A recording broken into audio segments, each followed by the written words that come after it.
আজকে আর একটা নতুন ভিডিও নিয়ে তোমাদের মাঝে। আজকে আমার গলা শুনে আশা করি বুঝতেই পারছো আমার শরীর কিন্তু টোটালি ফিট হয়ে গেছে।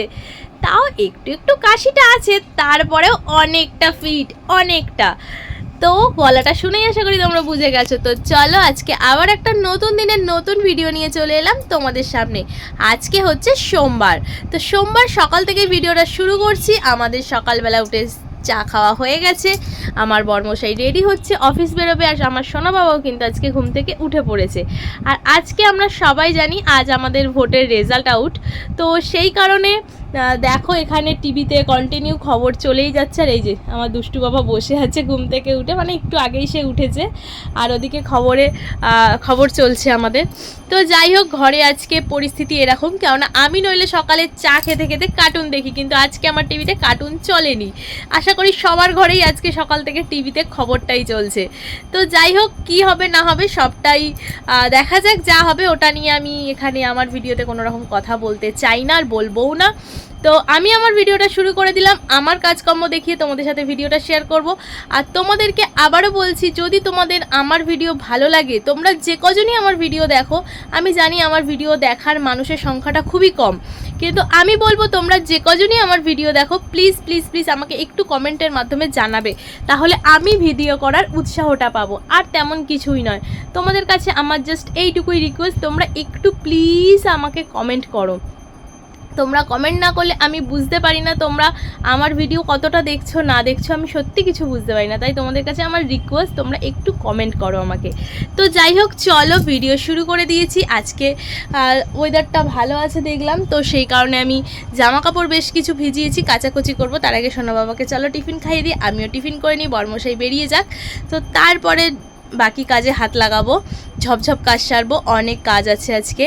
আর একটুখানি যেতে হবে হচ্ছে এক কাকিমার কাছে, সেটা হচ্ছে যার কাছে আমি ওই আর কি একটু সেলাই টেলাইয়ের কাজ করাই, সেই কাকিমার কাছে, মানে অল্টারের কাজ করাই, সেই কাকিমার কাছে আমায় যেতে হবে। আর টুকটাক কিছু জামা কাপড় আছে নিয়ে, সেগুলো কেন কী কারণে সে তোমরা ধীরে ধীরে সবই জানতে পারবে। তো যাই হোক, চলো আপাতত কাজকর্ম তো শুরু করে দিয়েছি, কাজ চলছে, আমার কাজকর্ম চলতে থাকুক, তোমরা ভিডিওর সাথে থাকো আর দেখতে থাকো। ছাদে এসেছিলাম জামা কাপড় মেলতে, প্রচণ্ড রোদ। দেখো রমান যেন রোজের কাচা থাকে। তোমাদেরও হয় কি গো আমার মতো এরকম? একদিন না কাচলে যেন পরের দিন কত জামা কাপড় জমে যায়। যাই হোক, আর ছোট ছোট দুটো ফুল ফুটেছে আমার গাছে, এবারে বেশি ফুল ফুটেনি আজকে বেশি ফুল ফোটেনি। চলো, জামা কাপড় মেলা হয়ে গেছে, আর এগুলো অন্যদেরও আছে, আমার তারে আমি মেলেছি। আর বলো না, আমাদের ফ্ল্যাটে কিছু মানুষজন আছে যারা গরমকাল, এখন বেশিক্ষণ তো লাগে না জামা কাপড় শুকাতে। তো ভালো কথা, তুমি প্রচুর কেচেছো, অন্যের তারে মেলেছো, ভালো কথা। শুকিয়ে গেলে টাইম মতো তুলে নাও জামা কাপড়, সেটা তুলবে না, ফেলে রেখে দেবে। মানে আমাকে এসে সব সরাতে হবে জামা কাপড়, মানে নিজের তারটাতেই যারা মেলে রাখে সরিয়ে তারপর নিজেকে মেলতে হয়।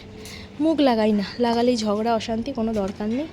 চুপচাপ একটু সরিয়ে দিই, কষ্ট হয় রোদেতে, কী আর করবো, সরিয়ে দিই আবার জামা কাপড় মেলি। এই হচ্ছে আমার গল্প ছাদের ফ্ল্যাটে। তোমাদের সাথে কার কার হয় অবশ্যই জানিও, আশা করি অনেকের সাথেই হয় এরকম ফ্ল্যাটে। কিছু বলার নেই, বেকার মুখ লাগানো, ঝগড়া অশান্তি একসাথে বাস করতে গেলে হয় না, সব সময় মুখ লাগালে চলে না, সময় করতে মেনে নিতে হয়, মানিয়েও নিতে হয়। তো যাই হোক, চলো জামা কাপড় মেলা হয়ে গেছে, এখন ঘরে যাই। ভাত বসিয়ে এসেছি, আর একটা তরকারি বাকি আছে, এখন করবো মাছের তরকারি, হয়নি। মাছটা নুন হলুদ মাখিয়ে চলে এসেছি, গিয়ে মাছটা ভাজবো, ভেজে তরকারি করবো। তো চলো যাওয়া যাক। আমাদের পড়াশোনা চলছে এখনও, আমার সাথে একটু ছাদে গেল, ছাদে জামা কাপড় মেলে এসে আবার পড়ছে। এবার বলেছি এই পড়াটা হয়ে গেলে স্নান টান করে নিতে। আমার ওদিকে রান্নাবান্না মোটামুটি হয়ে এসছে, তারপরে খেতে বসাবো। তো সে এখন পড়াশোনা করছে, স্কুল তো ছুটি আছে তার। হ্যাঁ, তো যাই হোক, এর মধ্যেই হয়তো স্কুল খুলে যাবে, দেখা যাক কবে খোলে, এখনও কোনো মানে মেসেজ পাঠায়নি স্কুল। যাই হোক, ও পড়াশোনা করুক, আর আমি রান্নাবান্না হবো বলে একদম একটুখানি তরকারি করছি। এক গাদা করে কী করবো, বর্মশাই তো বেরিয়ে গেছে। আর প্রথমে বলেছিল দুপুরে আসবে, খাওয়া দাওয়া করবে, তারপর ফোন করে বললো যে আসতে পারবো না, আমি ক্যান্টিনে খেয়ে নেবো। তো সেইখানে আজকে টিফিন নিয়ে যাইনি, যেহেতু দুপুরে আসার কথা ছিল, চলে আসার, তো হঠাৎই বললো ক্যান্টিনে খেয়ে নেবে। যাই হোক, তো সেই কারণে মা আর ছেলের জন্য মাছের ঝাল করছি অল্প করে পেঁয়াজ লঙ্কা দিয়ে। তো চলো করে নিই, রান্নাটা শেষ করে নিয়ে তারপর স্নান টান করে পুজো টুজো দিয়ে খাওয়া দাওয়া করতে। ছাদে এলাম জামা কাপড় তুলতে, আমার পিছনে তো আকাশটা দেখতে পাচ্ছ যথেষ্ট পরিষ্কার। এবার এই সাইডে আকাশটা দেখো, বুঝতে পারছো কি জানি না, পুরো কালো করে এসছে। তার মানে আজকে না আবার বৃষ্টি হয় জানি না। এই দিকটা কিন্তু বেশ পরিষ্কার আকাশ, অনেকটা পরিষ্কার আকাশ, কিন্তু ওই পোর্শনটা ওই দিকটা করে, এই দেখো এই দিকটা করে একটু কালো কালো করে আসছে আকাশ। বুঝতে পারছো তোমরা? আশা করি তোমরা বুঝতে পারছো, কেননা বোঝাই যাচ্ছে এই পোর্শনটা কিন্তু একটু কালো কালো করে এসছে। দেখো এই দিকটা, তো মনে হচ্ছে আজকে একটু বৃষ্টি হতে পারে আবার, জানি না।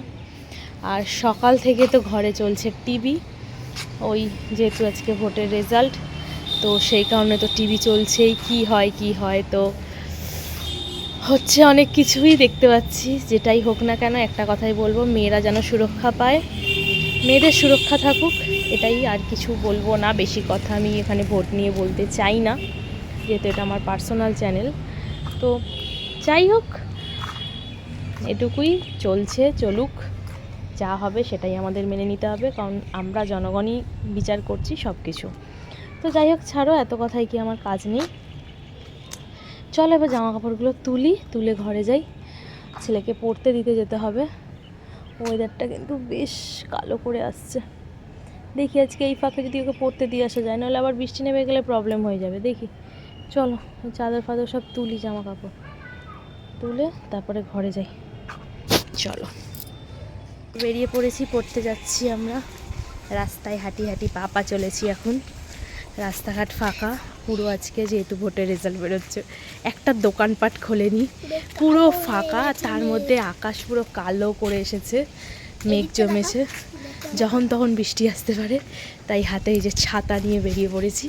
তো চলো সোনা বাবাকে পড়াতে দিয়ে দিই, দেখি বৃষ্টি কখন আসে না আসে। ওকে তো আগে ঢুকিয়ে দিই ঝটপট, যাতে আমার সোনা বাবাটা ভিজে না যায়। তো যাই হোক, চলো সোনা বাবাকে আগে ঢোকাই পড়ার ওখানে। আর একটুখানি রাস্তা বাকি আছে, এসেই গেছি অনেকটা, তাই না সোনা বাবা? আর একটুখানি গেলেই আমাদের ম্যামের বাড়ি। যাই হোক, চলো যাওয়া যাক। পুরো কালো হয়ে গেছে আকাশটা, ডার্ক। বৃষ্টি হবে, ঝমঝমিয়ে বৃষ্টি হবে একবার, একটুখানি আর কি ঝড় উঠবে, উঠে বৃষ্টি হবে। চলো যাই আমরা। ছেলেকে সেই পড়তে দিয়ে আসার পর অনেকটা সময় পেরিয়ে গেছে। ঘরে এসে একটু নিউজ দেখছিলাম, গল্প টল্প হলো, অনেক কিছু চা ফা খাওয়া হলো। তো যাই হোক, এখন রাত নামছে, তো চেঞ্জ করে রান্না করব। তো তার আগে আজকে রাতে ডিনারে কি হচ্ছে চলো তোমাদের এক ঝলক দেখিয়ে দিই। তো কি খাওয়া দাওয়া হচ্ছে না হচ্ছে, তো দাঁড়াও। আমাদের ডিনারে হচ্ছে চিকেন, মানে এটা ফ্রিজে ছিল, কদিন আগে এনেছিল, তো সেটা ফ্রিজে ছিল। তো আনলাম কি বানাবো, চলো ওটাই বের করে বানিয়ে ফেলি। তাই বের করে ঠান্ডা কাটিয়ে এখন ম্যারিনেট করে রেখে দিয়েছি। এবার পেঁয়াজ আলু সব কাটি, দেখি আলু দিয়ে খাবে কিনা জিজ্ঞেস করি। যদি আলু দিয়ে না খায় তাহলে এমনি কষা করবো, আর আলু দিয়ে খেলে আলু দেবো। তো চলো এবার রান্নাটা করে ফেলা যাক। আগে চেঞ্জ করে নিই জামা কাপড়, নিয়ে তারপর রান্নাটা চাপাবো। আর ভাত করব, রাতে ভাত খাচ্ছি এখন কিছুদিন, তো ভাত করব। তো চলো ঝটপট করে ফেলি রান্নাবান্না। ভেবেছিলাম তো চিকেনটা রান্না করার পর তোমাদেরকে শেয়ার করব তোমাদের সাথে, কিন্তু করা হয়নি। মানে খাওয়া দাওয়ার পর এইটুখানি বেঁচেছে, সেটাই তোমাদেরকে জাস্ট শেয়ার করছি যে আজকে চিকেন রান্না করেছিলাম আমরা। তো যাই হোক, আলু ছাড়াই করেছিলাম। খাওয়া দাওয়া হয়ে গেছে, চলো এবার অনেক রাত হয়ে গেছে, ঘুমাতে যাই। তোমাদেরকেও জানাই শুভরাত্রি। আবার আসবো আগামীকাল নতুন কোনো ভিডিও নিয়ে তোমাদের মাঝে। তো আজকের মতো চলো, সবাইকে টাটা বাই বাই। সবাই সুস্থ থেকো, ভালো থেকো, আর আমার পরিবারের সাথে থেকো। সবাইকে টাটা বাই।